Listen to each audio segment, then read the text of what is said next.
احنا كبشر بنعيش متوسط من 70 ل 80 سنة، بنعدي فيها بمراحل كتير: طفولة، مراهقة، شباب، كبر في السن وشيخوخة. لكن تخيل لو الحيوانات كمان عاشت بنفس الطريقة. تخيل الكلاب اللي عمرها بيبقى من 10 ل 15 سنة تفضل مع أصحابها ل 80 سنة، أو الأسود اللي بتعيش حوالي 15 سنة تفضل ملوك الغابة لحد ما يوصلوا لل 60. طب إيه اللي هيحصل لو الطيور الجارحة بدل ما تعيش 30 سنة كملت ل 100؟ طبعا الدنيا هتتقلب، الحيوانات هتبدأ تعيش مراحل عمرية جديدة مش متعودة عليها. الشبل الصغير مش هيكبر بسرعة وهيفضل يلعب لسنين طويلة، والدب اللي كان أقصى حاجة بيوصل لها 25 سنة هيبدأ يقلق من أزمة منتصف العمر وهو عنده 45 سنة. كل الموازين الطبيعية هتتغير والطبيعة نفسها مش هتبقى زي ما احنا عارفينها. بس يا ترى ايه اللي ممكن يحصل بالظبط؟ تعالوا نشوف مع بعض. أهلا بيكم ويلا بينا نعرف هيحصل ايه لو الحيوانات عاشت زي البشر. في الطبيعة الحيوانات بتكبر بسرعة علشان تقدر تعيش، لكن لو طفولتها طولت زي البشر الشبل هيفضل يلعب في الغابة 10 سنين بدل ما يتعلم الصيد، والجرو اللي مفروض يبقى كلب حارس هيفضل يجري ويوقع كل حاجة في البيت وهو عنده 15 سنة ولسه شايف نفسه بيبي. الفيل الصغير هيزن على مامته ومش هيمشي لوحده، والزرافة هتدخل في مرحلة العناد وتفضل تناقش مامتها ليه لازم آكل ورق الشجر، ده غير السلحفاة، فهتقعد 30 سنة تحاول تتعلم تمشي أسرع ومش هتوصل لأول بحيرة جنبها غير وهي عندها 25 سنة. وفي عالم الطفولة الطويلة الأسود مش هتصطاد والكلاب مش هتبطل لعب والزرافات مش هتبطل جدال. تفتكروا هل ده هيكون شيء ممتع ولا كارثة في الطبيعة؟ لو الحيوانات عدت بمراهقة طويلة زي البشر الدنيا هتبقى فوضى. يعني مثلا الشبل اللي لسه ما خلصش طفولته فجأة هيفتكر نفسه زعيم الغابة ويقف قدام الأسد الكبير ويقول أنا خلاص كبرت وهبقى الملك، ويبدأ يدخل في معارك يخسرها كل مرة ويرجع لمامته يعيط. والقرود اللي مش ناقصين شقاوة هيعملوا تحديات خطيرة زي النط من شجرة لشجرة من غير تفكير ويسرقوا فاكهة من تحت عين التماسيح بس لمجرد الإثارة. أما الذئب المراهق فهيرفض يمشي مع القطيع فهيسيبهم ويقول أنا مستقل وهعيش لوحدي، لكن بعد يومين من الجوع والتوهان هيرجع ويقول كنت بجرب بس. في عالم الحيوانات المراهقة التهور والعناد هيبقوا شعار المرحلة. الأسود مش هتسمع كلام الكبار، والقرود مش هتبطل مقالب، والذئاب هتسيب القطيع كل شوية، والفيلة هيحلموا بالسفر بعيد عن العيلة. بس السؤال، لو الحيوانات عدت بالمراهقة الطويلة زي البشر هل كانت هتبقى أقوى ولا حياتها كانت هتبقى مليانة مشاكل؟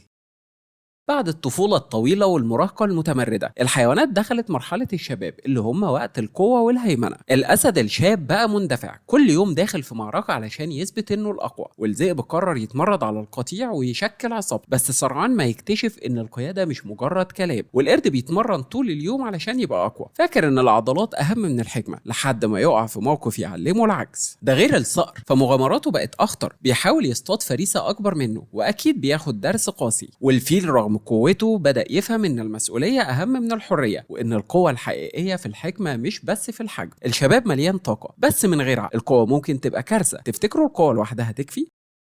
بعد سنين من القوة والتهور الحيوانات دخلت مرحلة منتصف العمر وقت المراجعة والندم. الأسد اللي كان بيقاتل طول الوقت بدأ يحس بالتعب، بقى يبص للأسود الصغيرة وهي بتصارع ويقول كنت زيكم زمان بس دلوقتي وقت الهدوء والراحة. والذئب اللي كان عاوز يبقى القائد بأي تمن بقى يفكر هل كان يستاهل كل ده ولا كنت مبسوط أكتر وأنا مجرد فرد في القطيع. والقرد اللي طول حياته كان معتمد على قوته بدأ يحس إن جسمه مش زي الأول، فقرر يبقى الحكيم بتاع الغابة وينصح الصغيرين ويقول لهم انا جربت كل حاجه، اسمعوا كلامي بدل ما تتعلموا بالطريقه الصعبه. والصقر اللي كان بيغامر بتهور بقى طيرته محسوبه، بقى يصطاد بذكاء بدل القوه، وبقى يقول لنفسه زمان كنت بواجه الريح دلوقتي بتعلم امشي معاها. ده غير الفيل فبعد ما كان بيدور على الحريه ادرك ان اهم حاجه في حياته هي العيله، فبقى القائد الحكيم اللي الكل بيرجع له وقت الازمات، وبدا يفهم ان القوه الحقيقيه مش في الجسد ولكن في العقل والصبر. يعني في منتصف العمر الحيوانات بدأت تشوف الحياة بشكل مختلف، مش كل حاجة لازم تتاخد بالقوة، وأوقات الهدوء بيكون هو الانتصار الحقيقي.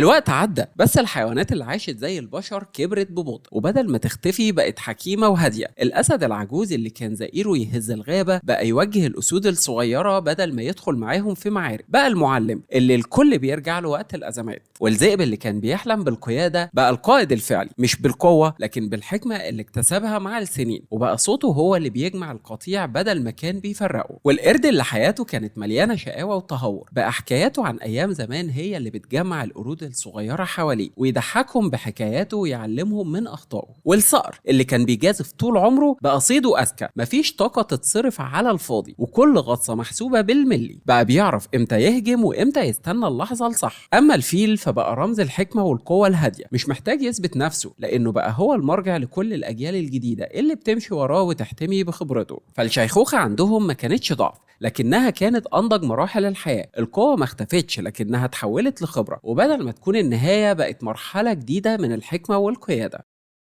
مع مرور السنين الحيوانات اللي عاشت زي البشر وصلت لمرحلة الحكمة، المرحلة اللي فيها الماضي بقى دروس والمستقبل بقى مسؤولية. الأسد العجوز اللي كان زمان بيدخل أي معركة بقى فاهم إن القوة مش دايما في القتال، وساعات القرار الصح هو التراجع، وساعات الكلمة الحكيمة أقوى من المخالب. بقى يتجمع مع الشباب ويحكي لهم عن معاركه القديمة، مش علشان يستعرض لكن علشان يعلمهم إزاي يختاروا معاركهم بعقل. والذئب اللي كان زمان بيفكر في نفسه بس بقى فاهم إن القطيع هو سر البقاء، وان اهم قائد هو اللي بيحمي جماعته مش اللي بيفرض سيطرته عليهم. وبقى صوته هو اللي بيهدي الصغار وقت الخطر، ونظرته الواعيه بتحدد الطريق قبل ما حد يتحرك. والقرد اللي كان حياته كلها لعب وتجارب بقى الفيلسوف بتاع الغابه، كل حركه بيعملها بقت مدروسه، كل كلمه ليها معنى. وبقى يعلم الاجيال الجديده ان القوه بتروح لكن الذكاء هو اللي بيعيش. ده غير الصقر اللي كان مغامر بدون حدود، بقى حكيم الطيران ما بيعتمدش على السرعه لكن على التوقيت، لانه فهم ان النجاح مش في السرعه بل في اختيار اللحظه الصح. اما الفيل فبقى المرجع لكل الحيوانات، حكايته بقت تراث، كلمته بقت دستور، وصموده بقى ملهم للكل، وفي عيونه خبره سنين، وفي خطواته دروس للحياه. يعني من الاخر الحكمه عندهم بقت كنز، مش حاجه تيجي مع العمر بس لكن مع التجربه والفهم ومعرفه امتى تتحرك وامتى تستنى. الحيوانات اللي عاشت زي البشر في النهايه وصلت للحقيقه، الحياه مش سباق قوه لكنها رحله فهم، واللي يتعلم الدرس بدري هو اللي بيعيشها صح.